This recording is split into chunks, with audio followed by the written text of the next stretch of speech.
Muchas gracias por estar hoy día con nosotros. Estamos en un nuevo episodio de Persona por Alquimia Cultural. Yo soy Sol Posiscot y estamos con Sebastián Pimentel, que es crítico de cine, con quien vamos a conversar un poco respecto a la situación del cine actual, un poco el estado del público y hacia dónde podemos proyectarnos en medio del contexto contemporáneo que estamos viviendo, ¿no? Muchas gracias por estar con nosotros, Sebastián. No, a ti, Sol, gracias por invitarme y acá estoy. Sí.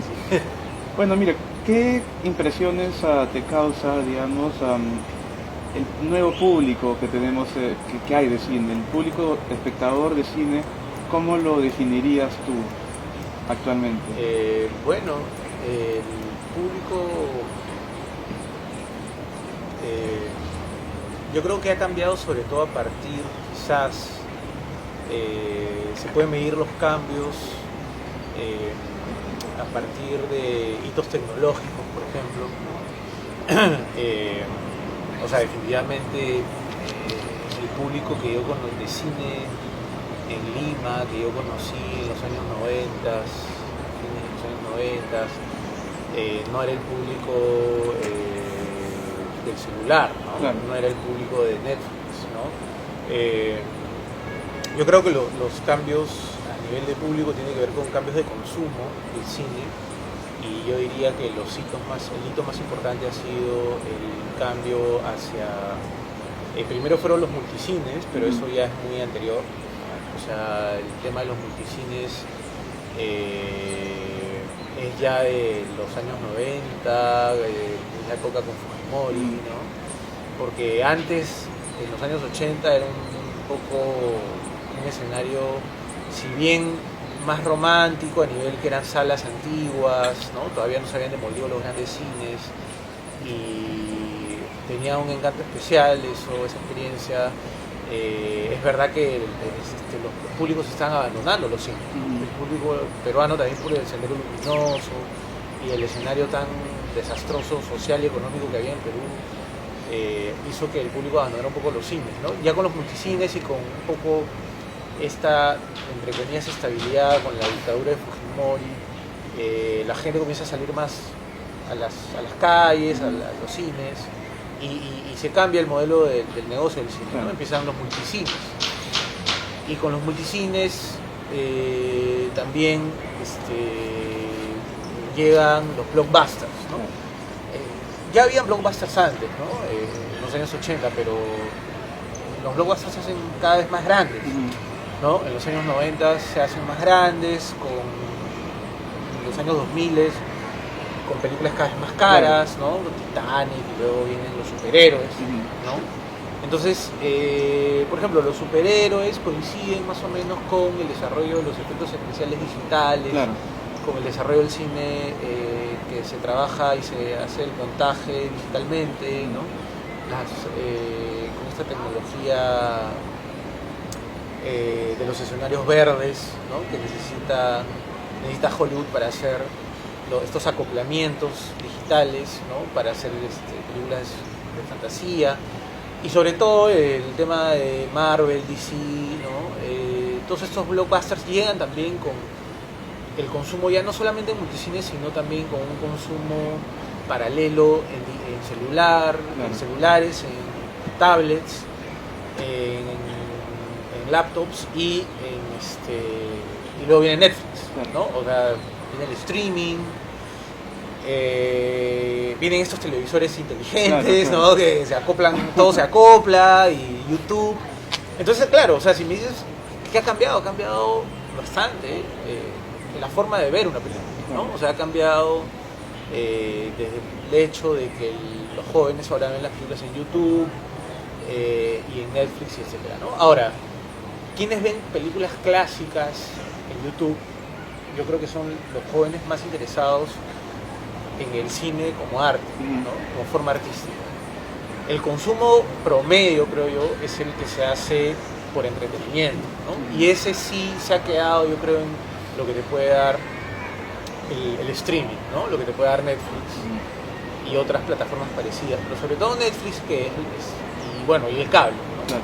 Y el cable, entonces hacia dónde va todo, yo creo, a un diálogo entre el cine blockbuster y las series que hace tanto Netflix como HBO. Entonces tienes este fenómeno de Juego de Tronos, los superhéroes que nunca dejan de reproducirse, con sus sagas, ¿no? Ahora el cine también se ha hecho casi, es un consumo a partir de seriales, ¿no? De sagas. O sea, es la saga de la Liga de la Justicia, la saga de Marvel, Los Vengadores y Juego de Tronos, que es otra saga. Entonces, es como que el público está cautivo de este tipo de grandes producciones que ya no son a nivel de una sola película, sino son de 5 películas o 10 películas o una serie de varias temporadas, ¿no? Lo que asegura un consumo sostenido y fiel, ¿no? Porque es tener al público totalmente ya... Es una marca, a fin de cuentas, ¿no? Claro. Lo tienes, te apoderas del público, ¿no? Lo controlas, ¿no? Entonces, eso no significa que no haya, o sea, yo no estoy diciendo que sean malas todas las películas de superhéroes, o sea, hay buenas películas, las de Christopher Nolan, algunas también de Marvel, pero a mí si me dices como cinéfilo, ¿qué criticaría yo? Lo que me da pena es que Hollywood cada vez es más poderoso y cada vez acapara más el gusto, y las ofertas de cine excéntricas a Hollywood, el cine europeo, el cine asiático, que antes se veía más en las salas de cine, ahora prácticamente ha desaparecido, ¿no? Ha desaparecido, y en Netflix, por ejemplo, yo veo una oferta muy reducida a ese nivel, o sea, sobre todo a nivel histórico, ¿no? O sea, yo no encuentro películas clásicos de cine, no los encuentro ahí. Alguna película europea habrá, pero por lo general es muy limitado y además son películas que tienen un formato también muy homogéneo, ¿no? Al estilo de Hollywood. Entonces, ¿cómo sales de ese estilo, no? Es el Sobre todo problema. en un clima así, justamente hablamos de las películas que se quedan un poco al costado. Existen en varios países, muchos países más desarrollados, entre comillas, en términos económicos, sociales del Perú, una cultura más de apoyo, digamos, a la producción cinematográfica nacional, lo que no es tanto el caso acá, o lo es con casos de películas bien particulares, ¿no? ¿Cómo explicas o cómo entiendes tú en ese contexto que me cuentas, justamente esa falta de apoyo, entre comillas, digamos, al cine nacional? Bueno, ese es el tema largo, triste también, de la falta de una ley de cine completa, potente, ¿no? Y que tiene que ver con un tema macropolítico en el Perú, ¿no? O sea, desde Fujimori hay un sentido común neoliberal, ¿no? Que está implantado en la cabeza de la gente, y un neoliberalismo extremo, ¿no? Salvaje, Claro. Que no tolera regulaciones del Estado, ¿no? Cuando los países, digamos, más desarrollados económicamente utilizan mucha regulación del Estado, ¿no? Claro. O sea, el Estado de Bienestar Europeo no es comunismo, y es un Estado de Bienestar donde obviamente se incentiva también la iniciativa privada, pero dentro de un ordenamiento en función al bien común, y ese ordenamiento en función al bien común lo tiene que hacer el Estado, con leyes que regulen, con entidades que regulen, para que se beneficie la ciudadanía, ¿no? Acá, lamentablemente, desde Fujimori, hay la idea de que todo lo que es estatal es malo, de que toda regulación es mala, de que el bien común es una ficción, es una abstracción, y eso son ideas de comunistas, ¿no? Hay una satanización del rol que tiene que cumplir el Estado en función al bienestar de todos los ciudadanos, ¿no? Y no el modelo actual, que me parece que es un modelo de desregulación que beneficia a monopolios y solamente a grandes capitales o a los grandes grupos empresarial, ¿no? Entonces, yo creo que el desarrollo es más lento, o sea, el mismo desarrollo económico se perjudica, ¿no? Pero ese es el modelo que hay, entonces no puede salir una ley de cine que apoye más decididamente al cine. Por ejemplo, en Corea del Sur, que es un país de este grupo de los tigres asiáticos, que ahora es uno de los países más ricos del mundo, tiene cuota de pantalla. Eso, claro. ¿No? Corea del Sur no es un país comunista atrasado, es un país donde hay un capitalismo, pero en ese país se entendió que para poder fortalecer y hacer una industria de cine coreana que va a traer beneficios económicos, tienes que hacer una ley que incentive a esa industria nacional coreana, no para que sea una mamadera del Estado, sino para que se vaya empoderando una industria propia que va a generar mucha empresa privada también y beneficios económicos para toda la sociedad, ¿no?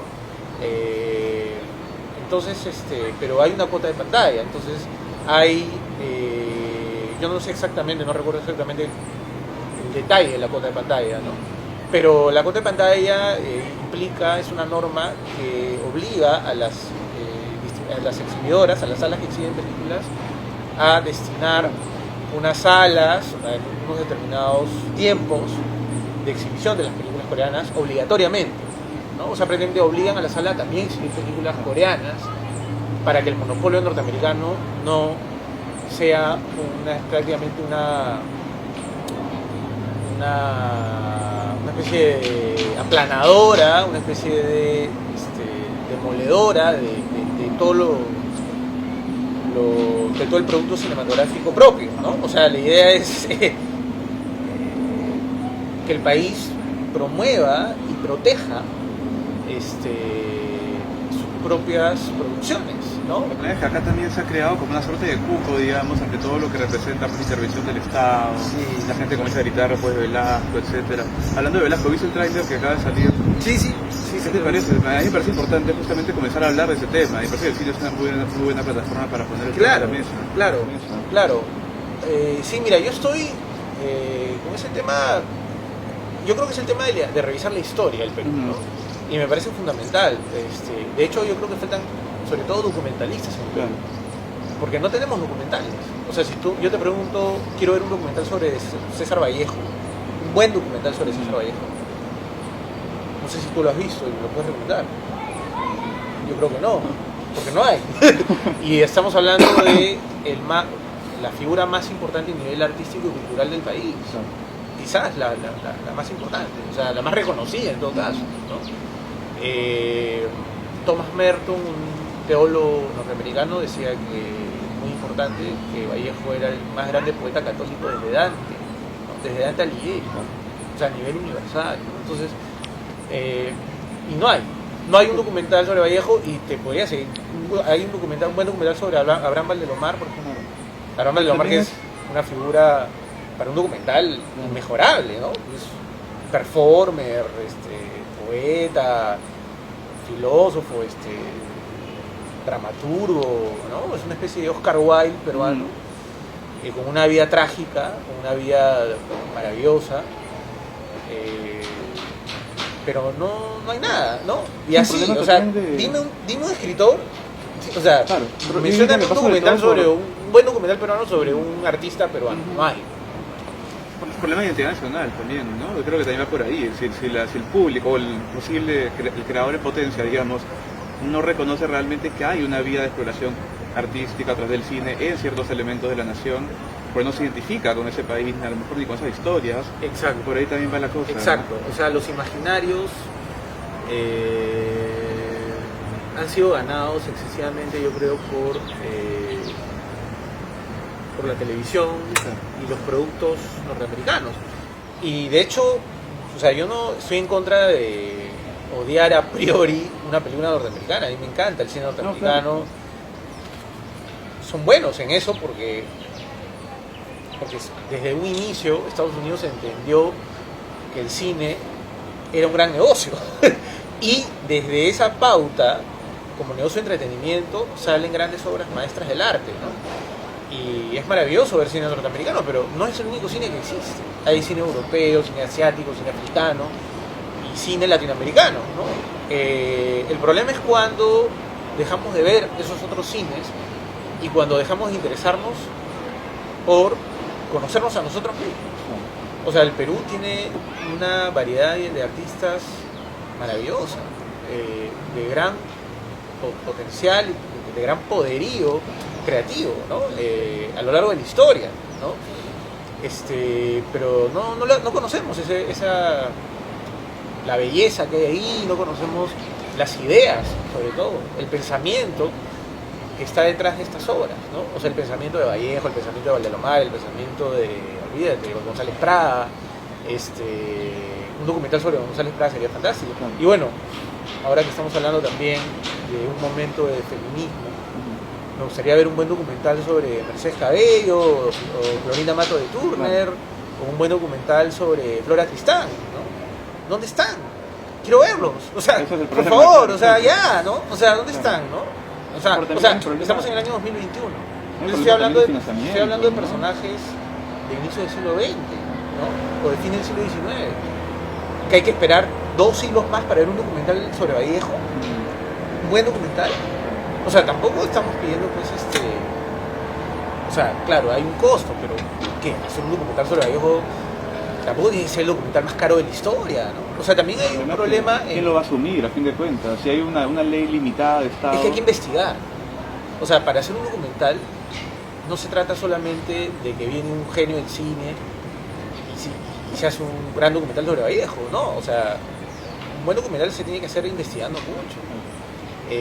No es lo mismo, es otro tipo de investigación respecto a la ficción, ¿no? La ficción tiene sus coordenadas, el documental tiene otras. Y un documental histórico, sobre todo histórico, implica una investigación profunda para que sea un buen documental, ¿no? Porque si no va a ser un reportaje televisivo cualquiera, ¿no? Entonces, ¿quién financia esa investigación? O sea, el cine no solamente es una cuestión tecnológica, ¿no? No es que sale un pata, se fuma un troncho y, oye, qué loco, vamos a alucinar y vamos a utilizar el filtro, ¿no? Vamos a tirar filtros amarillos, azules, efectos especiales. Eso no te va a hacer un buen documental sobre Abraham Valdelomar. O sea, tú tienes que entender al personaje. Así hacen los grandes documentales, los buenos documentales, incluso que hacen Netflix. O sea, un buen documental, no sé, hay uno muy bueno sobre un tema criminal, ¿no? Relacionado a un asesinato de unas monjas. Making a Murderer, ¿eso es otro? Es otro. No me acuerdo ahorita. No, es verdad, sí lo ubico. Sí, tiene 10 capítulos, pero se nota que la investigación ha sido tremenda, ¿no? O sea, tú tienes que ser casi un investigador forense. Es como hacerte una tesis doctoral. O sea, el cine es una cosa seria, ¿no? O sea, y sobre todo el tema documental. Y yo creo que estamos muy rezagados en eso, ¿no? Entonces, la pregunta es ¿cómo financias? O sea, porque no es una cuestión de que, oye, ya, mi familia tiene plata, tengo tiempo libre y voy a investigar a Abraham Valdelomar, ¿no? Tú necesitas un apoyo. La empresa privada no se muere de ganas, ¿sabes? La empresa privada no se muere de ganas y el Estado debería dar más incentivos para eso. Claro. Ahora, creo que ya hay un avance en cuanto a concursos para proyectos, ¿no? Entonces, bueno, es un avance, ¿no? O sea, algo hay ahí, pero yo creo que podría haber más fondos, si el Estado quisiera, si los políticos hicieran su trabajo, ¿no? Y si la ciudadanía también apoya más este tipo de reclamos, ¿no? O sea, esa es una cuestión, yo creo que de un nivel muy global. O sea, si la educación está mal, si en los colegios a nadie le enseña, a ningún estudiante nadie le enseña lo interesante que es Abraham Valdelomar, y los alumnos nunca han leído ni un cuento de Abraham Valdelomar, o Eguren, por ejemplo, no hay un documental sobre Eguren, ¿no? Que fue fotógrafo, fue poeta, fue todo, fue filósofo. Entonces, si nadie lo conoce, entonces no hay mucho que esperar, ¿no? O sea, si nadie lee si nadie entiende lo que es la importancia del cine en las escuelas, o sea, si no hay buenos cursos de aprendizaje de la historia del cine en los colegios, entonces, si nadie le da valor a eso, va a ser más difícil que los ciudadanos, los peruanos, queramos ver estas películas y se hagan esas películas. Claro. O sea, yo creo que es una cuestión más global, ¿no? más Claro. global, más es un círculo vicioso, ¿no? Que hay que romper, o sea, y eso tiene que ver con el hecho de que no se ha tomado conciencia sobre la importancia de la educación en el Perú, ¿no? O sea, la educación está hasta el perno. O sea, ¿cuánto gana un profesor? Claro. ¿Cuánto ganan los profesores universitarios? Es trágico. O sea, es realmente trágico. Entonces, todo no son pues malls, ¿no? Todo no es ir al Jockey Plaza. O sea, eso también puede ser un infierno. Vas al Jockey Plaza y ¿qué vas a ver? ¿No? Marcas de autos, ropa, H&M. Pero ¿qué es? O sea, la vida de los peruanos se redujo a ir a H&M, a comprar las ofertas de H&M. Ese es el problema. No, ir a Zara. Claro, Zara es bacán. Pero, ¿qué? Y tu cabeza se quedó en ver qué te pones de Zara o de H&M. O sea, un café, ¿no? ¿Qué? Comer, gastronomía. O sea, nos hemos quedado en una frivolización que va avanzando y que es mundial, ¿no? Y que parece querer destruir la poesía en función al materialismo más ramplón, ¿no? O sea, yo no tengo nada en contra, o sea, la gastronomía y la moda están bien, pero un país no lo puedes hacer con gastronomía y moda. ¿Quiénes van a los mejores restaurantes del Lima? O sea, ¿quiénes pueden pagar? ¿Quiénes pueden pagar, no? Oye, hay moda y gastronomía, pero ¿cuántos niños anémicos hay en el Perú? O sea, veamos los índices de anemia.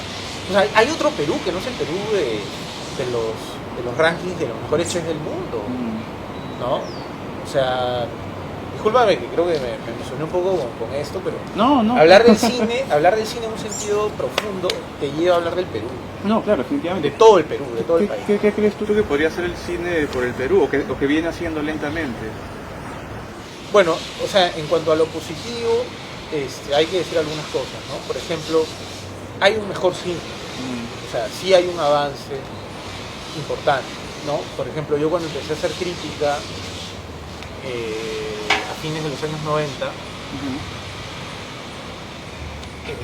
solamente habían películas, la mayoría muy malas, ¿no? Y era la peor época de Lombardi. Lombardi hacía películas malísimas como No se lo digas a nadie, Tinta Roja, que no me gustó nada, creo, y otras películas como Ciudad de N.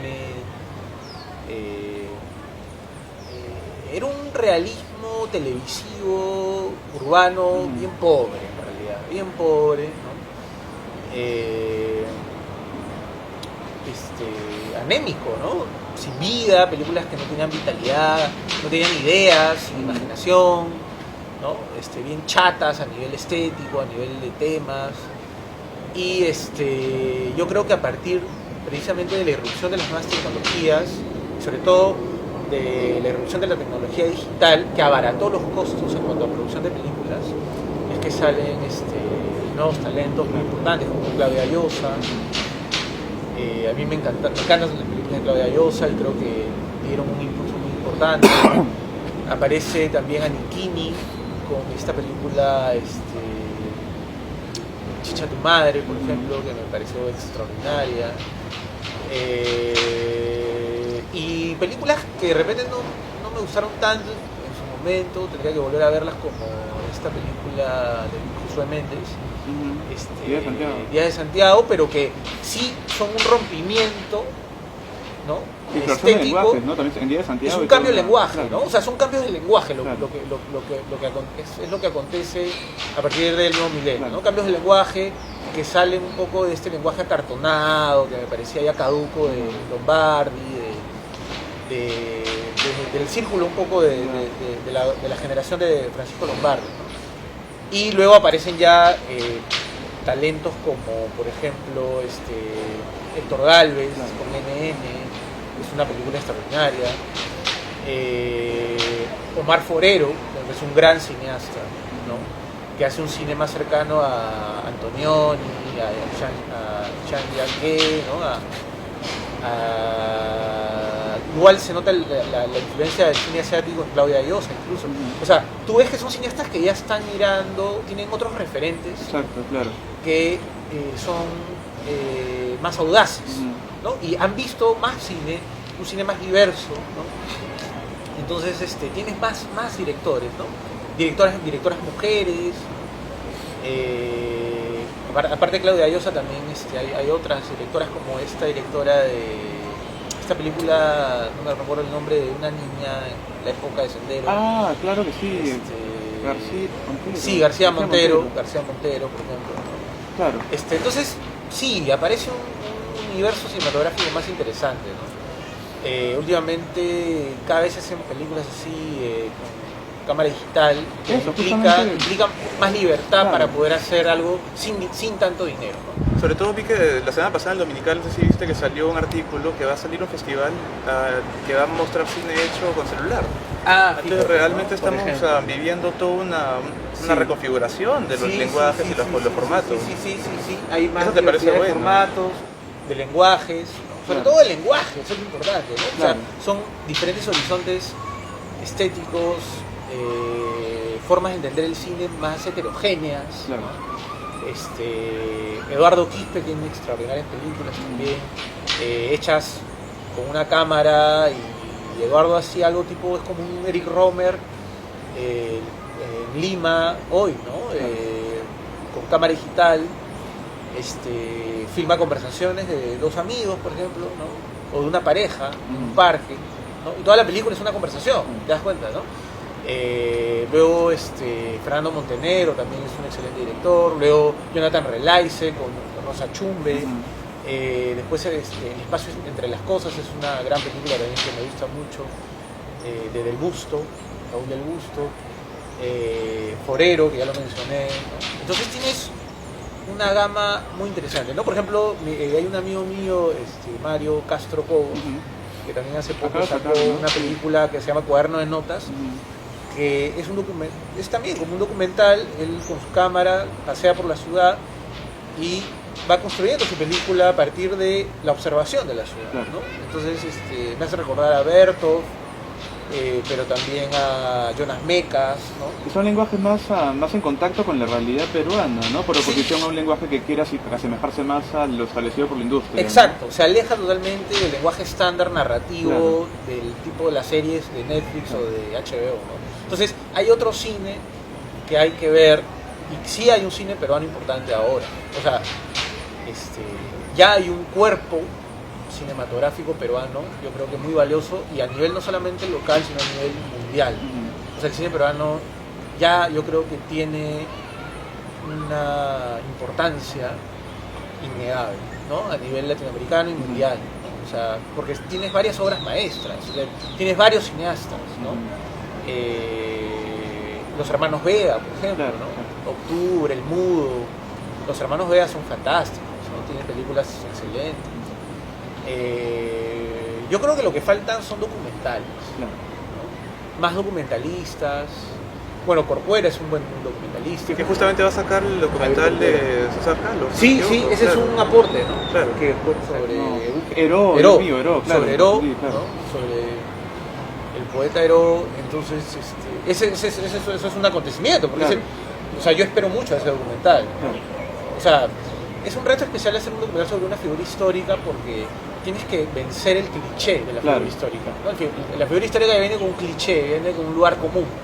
O sea, ya viene con una especie de fetiche. Se ha vuelto un fetiche.